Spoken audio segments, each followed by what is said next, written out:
I'm Jim Collison from our virtual studios around the world. This is Gallup's Theme Thursday, Season 6, recorded on May 14th, 2020.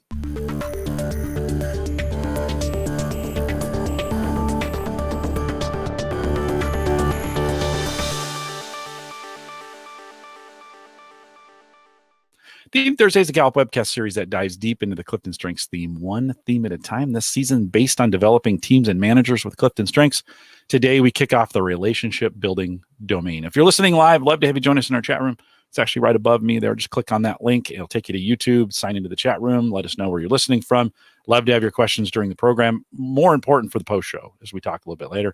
If you are listening after the fact and you have questions, you can send us an email, coaching@gallup.com. Don't forget, if you're on YouTube, you can subscribe right down there. Hit the like button too if you like it. That always helps us with discovery on YouTube. I want to thank you for doing that as well. Micah Librant is our host today. She's a workplace consultant here at Gallup with me. Micah, always great to see you. A little break. Welcome back to Theme Thursday. Thanks, Jim. It's great to be back. Season 6 really is all about strong themes leading to stronger teams. And we've gone a little bit of a creative direction if you compare this season to our other seasons. We're going domain by domain, which we've done one other time. But what we're doing really special and extra for this season is diving into those domains. So today will not be about a specific theme. I know Megan's joining from the ASC that she's taking right now. It is her lunch break. So Megan, you can go back to your friends and teach them all about the relationship building domain, because today we really are exploring just that entire domain together to help you answer the question, what is the role that I play on a team as it relates to those 4 domains? Micah, we talk about theme dynamics. Do we also talk about team dynamics? Is that the same when we think about teams and domains and mixing these together? Do we talk about it in that way? I love that idea of team dynamics, because that's probably even more of a commonly held phrase in people's lives. When we're looking at CliftonStrengths, we see 4 domains, and those might be the easiest way to break down all 34 into a way to talk about how do members of a team play together. So technically, they really are 4 domains of leadership, and they originated as Gallup was studying willing followership, which if you compare that kind of a study to maybe other books that you could pick up in a bookstore about leadership, what's really different about it is Gallup was never profiling just, one really great leader. It's not an autobiography of somebody who's been really successful. Instead, it was flipping the filter and asking people to think about who they willingly follow, who they're attracted to in terms of being a follow in their life. And then those domains describe your general default for how you lead in a way that we know makes a difference to probably the one thing that's most important to have as a leader, and that is followers. So since we're looking at what your most natural, unfiltered patterns of thinking and feeling and behaving are by the very nature of CliftonStrengths, it doesn't tend to vary drastically across life situations. So with these 4 domains, it is completely fair and acceptable to take that a step farther and generally get some meaningful clues overall to how people react to different situations beyond just leadership. So we've been able to start with these 4 domains as they relate to leadership and really extrapolate them to have some meaningful purpose as they relate to how do you work with a team? How do you work with a partner? How do you look at a group of people and be able to describe the dynamics, just as you asked there, Jim? So those 4 are executing, influencing,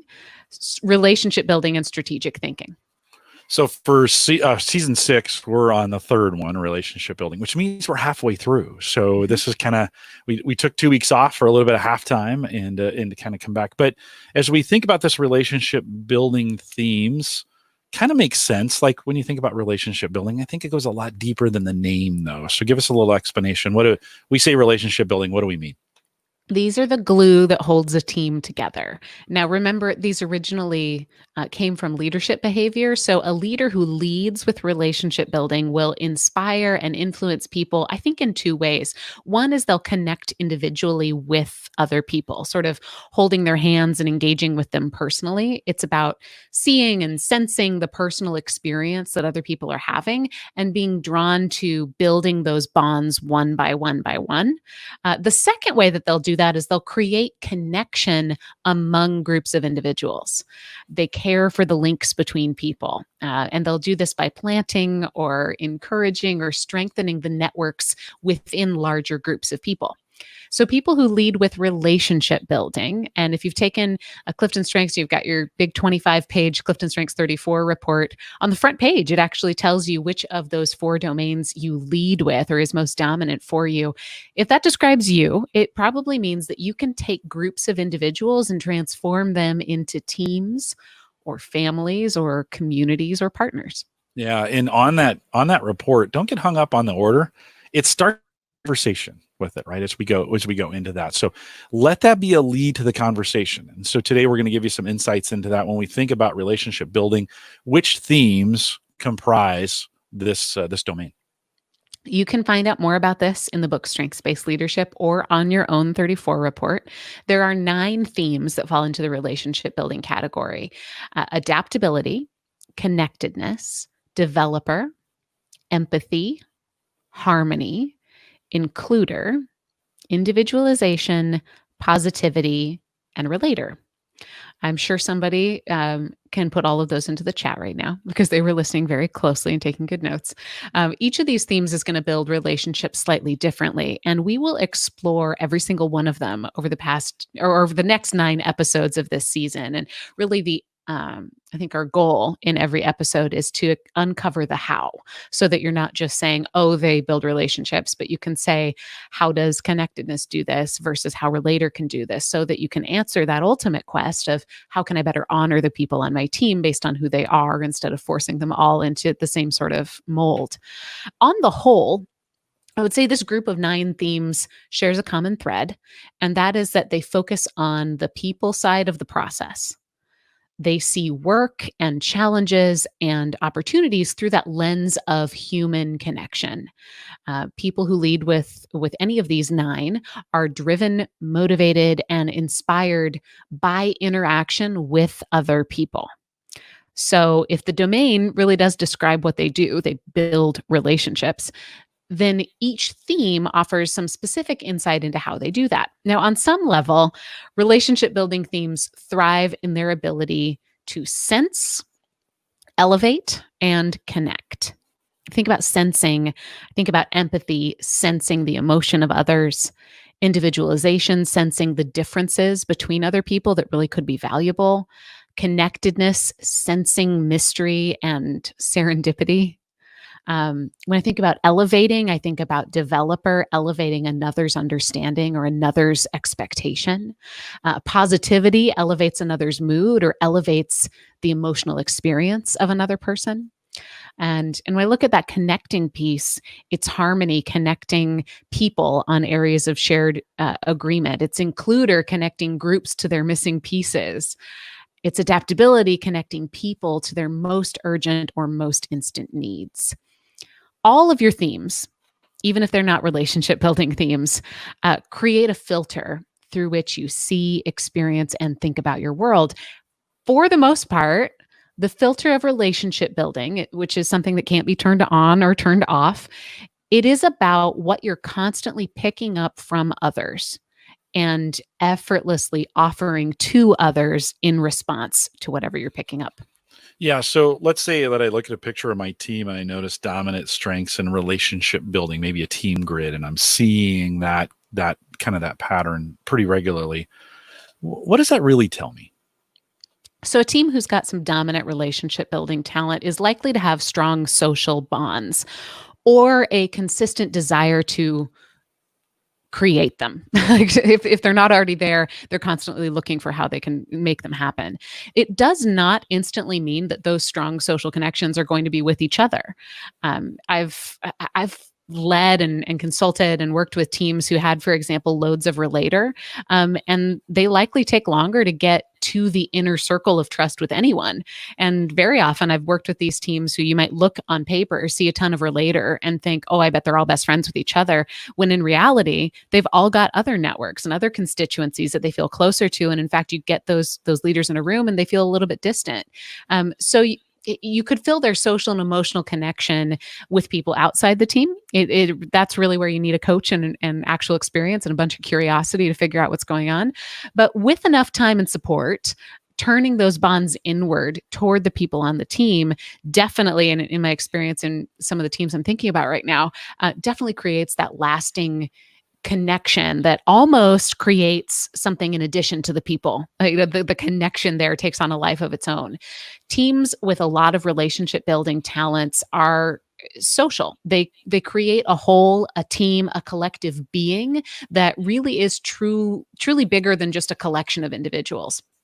You might also notice, if you've got a lot of relationship building on a team, that their primary instinct on how to solve a problem is to tune into each other or to tune into other trusted advisors. So don't take that as a contrast if you see, let's say, looking at the difference between relationship building and strategic thinking and thinking, well, they must not think critically. They absolutely do. They just do it through people. What do our most important stakeholders think? What will this solution that we're coming up with mean for our partners? How does this move impact or influence the well-being of the people on this team or the people that we serve? So their version of critical thinking is always going to be, again, through the human experience. Yeah, leaning into those where they're successful, kind of through those themes, through those domains, and in a primary sense. But Micah, that doesn't mean they can't have other things, right? That maybe they're dominant. I mentioned in the pre-show that I have 4 of these in my top 10. There's 6 through 10. 4 exist there. That doesn't mean necessarily I can't do other things, right? I think that's important. And especially as you're looking at teams, I always say this, even just the very nature of looking at a team grid or however you're looking at the makeup of the people who have strengths on your teams. Everybody on your team has strengths. The makeup of the strengths of the people on your team was what I was trying to say. You always want to look first individual by individual. And anytime you're having a conversation, whether it's with the leader or the manager of that team or with the team as a whole, don't just blur your eyes and look at the aggregate. Always give the voice to the individual first, because you will find that there are unique themes within a person. Maybe 4 of my top 5 are in one category, but this other one is really what I feel is strongest in relationship to that team. If that's what somebody on your team would say, you can't overlook their actual personal experience. You need to hear that from that. You need to hear from them first around that. So there could be individuals who have other themes that just aren't as dominant. There could also be individuals who lead with completely different themes. And the nature of a great team, which we dive into in every episode, is about how do we embrace the diversity of that sort of different way of thinking and feeling and seeing the world. Yeah. And oftentimes we want to simplify in some of our work and try to find easier ways to get to the point. And this is not an area you want to do that. You want to dig in with these teams to figure some of these things out. Now, these give you some headers, some helpful hints, some where they lean and how they kind of areas where they could be successful, but certainly asking these questions. And as we think about great managers and supporting a team that's high in relationship building, what kind of questions or what kind of things could they do to help support these teams? What kind of actions could they do that may have a potential benefit to the team? So the answer is always going to be lean into it, lean into the talent the team has. If you're a manager of a team who's strong or frequent in relationship building, maybe just address that from the very get-go and look at what kind of an opportunity that could create. Have the team come up with ideas to improve the environment that they're in and address the environment as its own living, breathing organism. Summarize meetings at the end of the meeting to identify action items and really, I think, create a system to help them be present with each other and allow the system to be the piece that keeps everybody accountable. They're different than a group of executors. They're not naturally going to look for, hey, what were those commitments we made? So don't expect that to come organically from the living matter within the team. Examine all strategies to find any solutions you may have missed. Again, they're not the strategic thinking who's naturally going to do that really well. Write down those plans, bring them back up, allow them to simmer, give them the space to go off and ask, to solve the problem through people. They'll probably find other angles or other perspectives that you may have missed if you were just thinking really hard through a solution.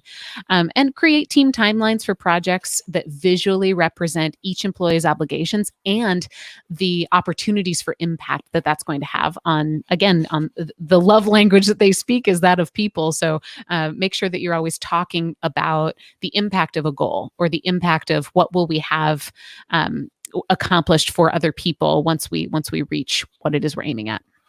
Yeah, and maybe even a more important question: what if they don't show up as frequently in this team? How can a manager lean into this if it's not appearing there that way? Celebrate every success anyway. I think Yeah. make sure, again, this is looking for opportunities to still create the work environment. What we know about engagement is not every manager naturally addresses the environment that they're creating. Not every person or leader is capable of even seeing it as easily as some great managers might. So how can you, and the same idea of creating a system so that you can let the people play and thrive in it, you might create a system for relationship building if your team is lacking it. Maybe that's reviewing team goals and having parties on purpose, limiting your team's commitments to those with the highest priority, recognizing employees' accomplishments regularly, reviewing how did we work together and not just how did we work, so that you can really make the relationship building part of what they strategize or what they execute on, instead of what you can expect them to create without trying. There's a little bit of this conversation already going on in our chat room. One of the benefits of joining us live here for the program, if you're listening to the recorded ones, how could this relationship building theme get in a team's way? Like, what are some things we might want to watch out for? Yeah, if you've got a team with a ton of relationship building, not guaranteeing this is going to happen. This is not scientific evidence. It's just anecdotal here, but they could be more interested in connecting with each other than anything else. Now, prioritizing relationships matters to people with high relationship building themes, but that external motivation that tends to accompany a filter that's so others focused can distract you from your own priorities or from executing organizational goals or targets. You can spend a lot of energy trying to curate the ideal team. I think it is about where are we spending our energy that honors who we are already, and what do we need to be careful about. No matter which of those domains is dominant, it's always worth saying, what are we doing most naturally and how could that get in our way?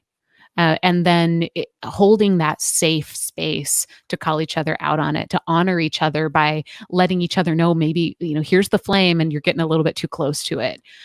So I think it's really about talking about it openly and honestly. But that's probably the primary thing that I notice about teams with dominant relationship building is when they do have a blind spot, it tends to be that their world is more about the social connection or the worry that a social connection is going to go bad that prevents them from making bold decisions or taking courageous steps or even just focusing on the task ahead of them. When we think about a team, maybe they're struggling, how important is a coach to that team from that aspect? What Jim just did there is a journalism trick, which is where you ask a very obvious question when you know the other person's going to say something fantastic. How important is a coach, Jim? See, this is where when you're editing it, you get to go back to me saying it's the most important thing in the world. That's right. That was brilliantly executed. You bet. It's what I do, Micah. It's what I do. You're right, though. Analysis of a team can be dangerous without somebody who knows what they're really doing. You can get stuck. Let's just be honest, there's 34 themes. That's a complicated tool to understand. And some of them are words that we made up. Some of them are words that have very specific meanings, but that you'll see outside of CliftonStrengths, and they might mean something a little bit different. So one of the greatest reasons to have, I think, a Gallup certified coach helping you is that you are utilizing the tool in the way that serves the integrity that it was designed by. And just having somebody who can translate the language. Another reason you want to coach is to have that extra pair of eyes, thinking about a coach or a fellow peer manager or somebody else who's not a part of that team, to honor you as that team leader and say, let me just give you something free of judgment, free of pretense, free of experience with these people, to stay curious about it. And this morning, I actually wrote the talent mindfulness for positivity that you'll hear in a couple weeks. And just to give you a little bit of a taste, it's this idea of, instead of being judgmental, whether that's judging something as good or bad, in that moment, can you get curious instead? And I think the value of a coach is to keep you in that space of curiosity. Mm-hmm. So let's think about the manager for a second. And where's a great starting place? They've got this. They got some information. How does a manager really do this? How can they get into this? The easiest place to start is with your own strengths. If you have not gone back to your CliftonStrengths 34 report, it is meant to be something that you return to often. There might be pieces of it that you pull out today because you're in a different challenge than you've been in before. Or there might be pieces of it that you reread that mean something completely different to you. Remember, especially those first 5, you've got those theme insight statements that are curated just for you based on your unique profile. So start there. Look at what it is you're trying to accomplish with your team. I am a big proponent of having a question that you want to answer before you just look at how your team is made up. It's much more sustainable to say, we want to evaluate our team so that we can accomplish XYZ than it is to say, I just want to look at my team. You wouldn't have you wouldn't have an MRI unless you're trying to solve a problem. So don't do that to your team either. So I think it's look at your own through that lens of what problem are you trying to solve or what improvement are you trying to make, and then invite individuals to talk with you about their own strengths. Yeah. Unlike an MRI, how can a team leader do this? What kind of things could they do to talk about this regularly with their team? Sure. Prime the conversation with some easy to remember questions that your team can then go ask each other. Things like, what's important in your life today? Hey, which element of well-being is strongest for you and which one is suffering? How are you feeling? What are you feeling? Who is helping or supporting you, and how are they doing it? Yeah. We've been spending some time doing talent mindfulness. You just reminded us. Reminded us. I think I lost my mind there for a moment. How are you doing, Jim? I don't know. I think it's really interesting. The brain just stopped. I was thinking about an MRI. That was probably the problem. We've been spending some time this season talking about talent mindfulness. You have one prepared for us today, Micah. Why don't while I recover, why don't you work us through it? I love you. Okay. So we've been talking today about relationship building. And we talk about this a lot as the glue that holds a team together. Great teams really start with great partnership. And in fact, as Megan in the chat knows, in our CliftonStrengths coaching courses and the way we train coaches, we don't just jump straight from individuals to teams without first passing through the importance of evaluating and strengthening partnerships. In practice, day to day, teams are rarely one group working all together. They're much more often made up of intricate networks of partners, webs of collaboration. If your team was a ball of yarn, it's made up of single threads and knots and strands connecting two people at a time. So today's talent mindfulness practice is going to focus on you. If this is the first time you've listened to one of these, talent mindfulness is a departure from everything we've been unpacking about the relationship building domain. This is a practice to help you focus on yourself. And today we're going to help you focus on your own partnership. Spending the next 3 to 5 minutes focusing on specifically one partner in your life. Now, this might be somebody you thought of a lot, maybe the person who comes to mind every time you hear the word partner. It might also be someone whose partnership you really haven't yet explored with purpose or real intention. Maybe you'll even play this back tomorrow and explore your connection with someone else. But for today, allow yourself the mind space to narrow your focus to one other human being in your life. I think in doing so, I hope that you learn a lot about this other person and hopefully just as much about yourself and your connection to them. This is going to bring us to the final part of our podcast today. So if you're not in the space to do this right now, just skip ahead to the last 20 seconds or so of the episode and you won't want to miss what Jim has to say. So make sure you at least hear that part. I invite you to settle in. Close your eyes if that's available to you. Empty yourself of any judgment or desire to fix or strive by exhaling all that you can.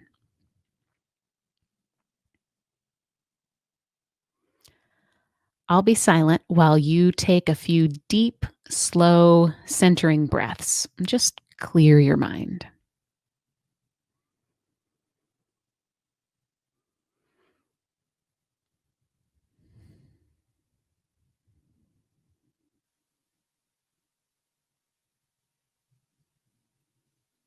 Who is someone you feel more connected to today than you did 1 year ago?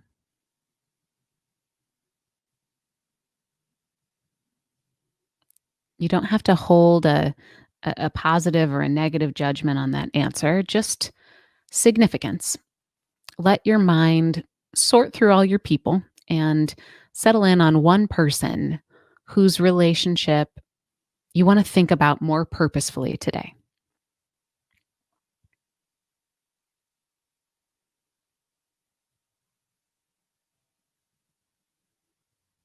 Spoiler alert, I won't ask you to tell this person you thought of them or do anything with this person.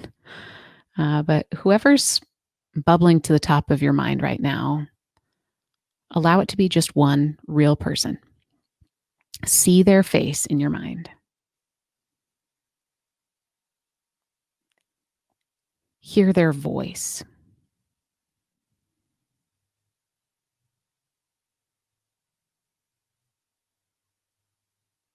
I'm going to guide you through a few reflective questions that help you explore your connection with this person. And as I mentioned at the top, perhaps this will reveal something about the way you best connect with others. I encourage you not to strive to have all the answers to every question I ask. Just listen to the thoughts that come up. What is it about this person that you admire?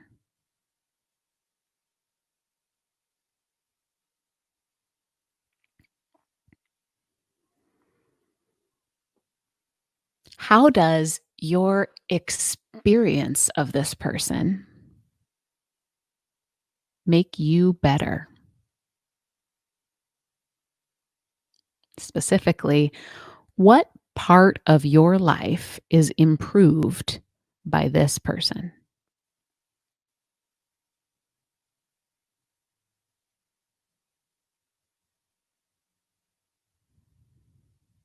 Remember, I said to choose somebody who you feel closer to today than you did a year ago. So, what happened recently that strengthened your connection with that person? Maybe it was outside your control. Maybe it was something that you created or made happen. I'd like you to think, how did you react to what happened? How did you open up yourself? How did you allow yourself to show up in relationship with this person?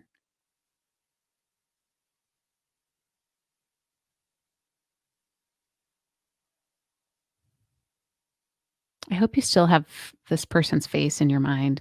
I'd like you to imagine that he or she, or some non binary term, this person is being interviewed confidentially by a coach that they trust. Imagine that this coach asks them about you.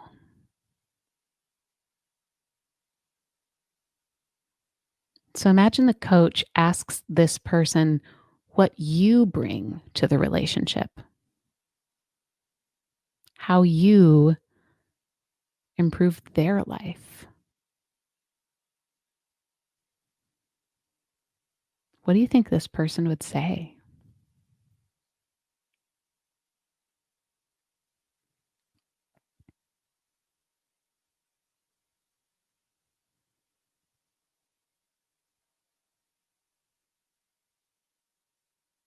We all have our own lens with which we see the world.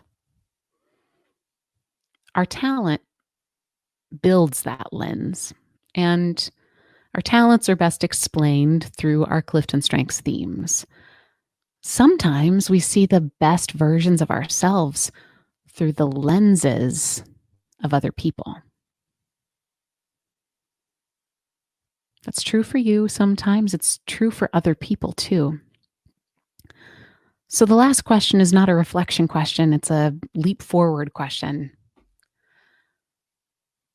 Taking into the center of your brain everything that you've thought about for the last few minutes, what is one thing you can do today that honors the talent of someone else?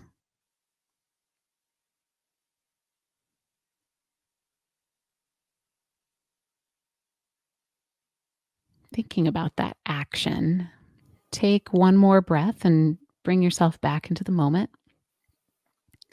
That is your talent mindfulness for today. I'm here. I made it. I mean, How you doing, buddy? There was some question. There was some question in the chat room if I was going to make it or not. So I appreciate it. Just good fun. I hope through that talent mindfulness exercise, you get an opportunity to have that picture of that person in your mind. Like, I think that's a really important. Today is a good. Today's talent mindfulness is a great opportunity to kind of think, who are my best partners, and what do they do for me, and so it's a good reflection, Mike, and I think one that we should think about often. So great job on that. A couple reminders. Want to remind everyone to take full advantages of all the resources we do have available. If you haven't been out there in a while, record number of folks watching us today. And so if you haven't been out to our gallup.com/CliftonStrengths site, you might want to. Lots of great resources. Earlier, someone was asking me, Micah, how do we get the season or the domain kickoffs for the ones we've done before, executing and influencing? They're available there on that, gallup.com/CliftonStrengths. You can find them in our podcast channel. If you haven't subscribed to us as a podcast, go to any podcatcher or podcast player and search for Gallup Webcasts. You'll see all of the 7 or 8 podcasts that we do on a regular basis available there. Theme Thursday is there, and you can subscribe to it and listen to it in real time as we do it, and we produce those.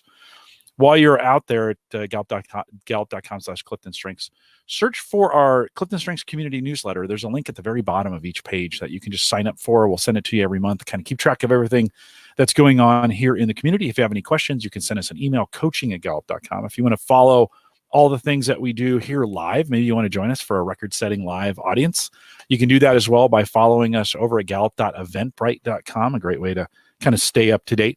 I haven't been posting as many, just for those regular followers over there, like wondering what happened to all the events. As we get closer to Summit, I've had to kind of just slow it down a little bit as we anticipate what's going into the summer. So they will be coming, but continue to hold tight. Follow us there. A great way to stay up to date on everything that's happening. Speaking of that, Summit is coming June 2nd. And for some of you, this June 2nd of 2020 is already gone past, and I hope we're still here. So if you're listening to this and it's September, thank God we made it. So, but if it's before that and you want to join us, and you should, 20 hours at least of learning available for you for 3 months after the fact. You can join us live. Everybody, all the cool kids are going to be there.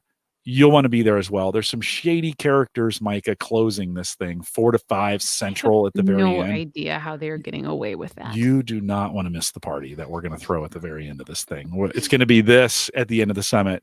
Only better. Worth it alone just for being there. And plus you can get all the sessions. If you have to miss them for work or whatever, you can get those sessions recorded 3 months after the fact. So join us live, gallupatwork.com. Get registered today. You have right up till the 1st, but don't wait till the last minute. That just drives everybody nuts.